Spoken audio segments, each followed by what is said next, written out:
Você se lembra daquele caso de Matinhos, no Paraná, em que um casal foi atacado numa praia? Dia 31 de janeiro de 2009, quando Osíris Dal Corso foi assassinado e a namorada dele, a Monique Pegoraro, estavam passeando no Morro do Boi e a Monique foi baleada e ficou paraplégica.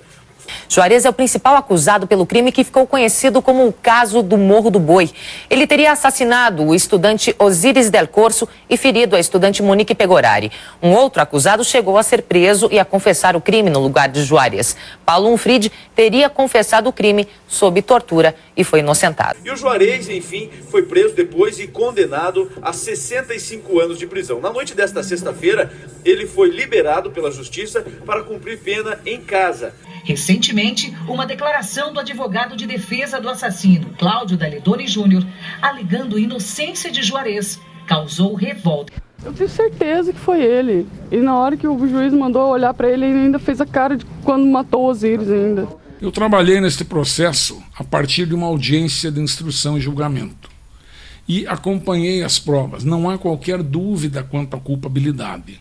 Um juiz condenou a mais de 60 anos. O tribunal, 3 desembargadores do Tribunal de Justiça do Paraná confirmaram. O STJ, por seus ministros, confirmaram. E o Supremo Tribunal não atendeu os apelos da defesa, que, aliás, são essas mesmas coisas que são ditas hoje. Para o pai de Osíris, como se não bastasse a dor de ter perdido o filho de forma brutal, ainda sofre por ver o assassino sendo inocentado pelo advogado de defesa. O que mais nos agride, na verdade, é a questão do Daledoni ficar mentindo o tempo todo, dizendo que o Juarez é inocente. A justiça aprovou o pedido de prisão domiciliar para o criminoso.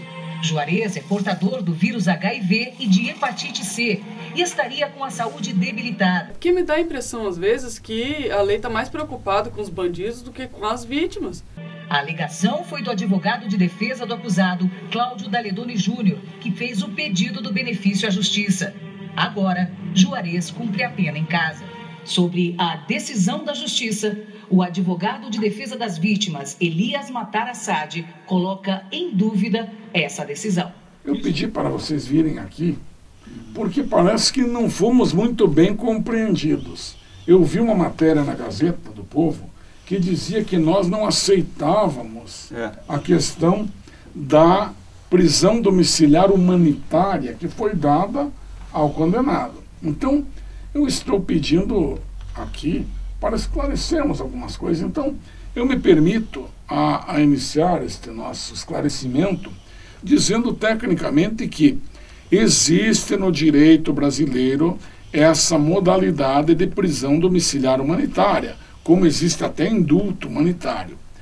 Aqui, nós não discordamos da existência disto na lei.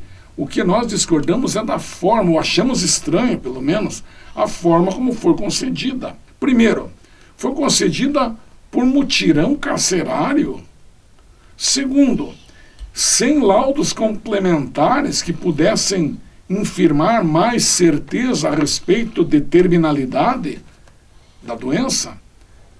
Por último, sem um laudo oficial do IML assinado por uma junta médica, porque para afirmar terminalidade cientificamente aceitável, tem que ter uma junta médica. Então faltou essa junta médica do IML. Então nossa discordância é com os critérios ou com a falta de critérios para essa concessão. Apenas isto. Quanto ele ir para casa, assim, se ele está em estado terminal mesmo, eu não faço objeção nenhuma quanto a isso. O meu medo foi ele ficar em casa sem essa tornozeleira aí. Eu fiquei com medo dele vir atrás de mim terminar o serviço que ele começou, né? No curso do processo, a defesa fabricou um falso autor e usou esses mesmos argumentos que usa agora, que você está se pondo contra e com razão. Eu chamo até de argumentos monomaníacos, porque é uma repetição doentia de argumentos que a justiça já repeliu. Exatamente. Então, o que eles estão fazendo? Eles estão trabalhando em cima da população, como um todo, a nível de Brasil até, periodicamente, eles vêm com essas conversas, e aquilo vai se transformando em muita dúvida na cabeça das pessoas, e para elas aquilo passa a ser, sem que elas percebam, passa a ser verdade. Então, eu queria deixar bem claro que nós vamos até as últimas consequências jurídicas. Mas, assim, eu quero que fique claro que é ele que fez isso e que todas essas coisas que o advogado dele inventa é mentira, assim. Ele que fez essa barbaridade e ele está preso justamente pelo que ele fez. Quer dizer, a gente sabe que diante da justiça do Paraná, de Brasília, nacional, está tudo certo, está tudo correto, tudo é fato consumado. Só que a intenção deles é fazer a cabeça das pessoas. De como a Monique fala, ela, por onde passa, ela é vista com dúvidas pelas pessoas, porque eles tentam fazer a cabeça das pessoas. E a gente sofre quando esse episódio volta à tona dessa forma, tentando desqualificar o trabalho da justiça, tentando desmoralizar as famílias das vítimas ainda. Basicamente, eles querem ganhar no grito, né? Eu assisti, como todos os parentes assistiram, uma reviravolta num caso criminal. Apresentaram um falso autor, na minha opinião, passaram vergonha. Mas eu creio que não pode se voltar isto a afrontar uma instituição como é a Justiça, que já deu uma decisão, e que se tem argumento que entre com uma revisão e consiga algum avanço para depois propalar alguma coisa. A gente acredita que eles não têm fatos novos, mas eles se valem agora do lado psicológico, do lado emocional. Então tentam jogar para a população esse sentimento de que o bandido é um coitadinho, de que o bandido é uma vítima, para que a população se apiede, fique com pena do bandido e daí pense que o bandido são as vítimas e o real bandido é o inocente e que está lá sendo injustiçado. Então nós aceitamos o lado humanitário, o direito que ele tem, mas nós vamos até o final acreditar e repetir que ele é e para sempre será o criminoso, o assassino que tirou a vida do nosso filho de uma forma cruel e desumana. E ele é o mesmo bandido que colocou a Monique na cadeira de rodas. Então o nosso protesto é esse, que sobre essa divulgação da defesa, que é alardeada, que é jogada na imprensa, jogada em alguns canais de televisão, em alguns canais. Que foi mantida pelos tribunais. Eu creio que se a defesa tivesse algum argumento novo, já tinha feito uso dele, porque que lógica teria? Ter o argumento e manter a pessoa então presa e não ter feito nada com essas coisas que ele diz que tem.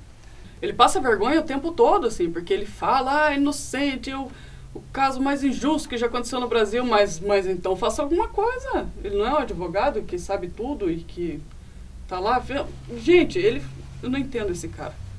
Se é inocente, tá bom, traga as provas e solte o bandido. Vamos ver se ele é inocente.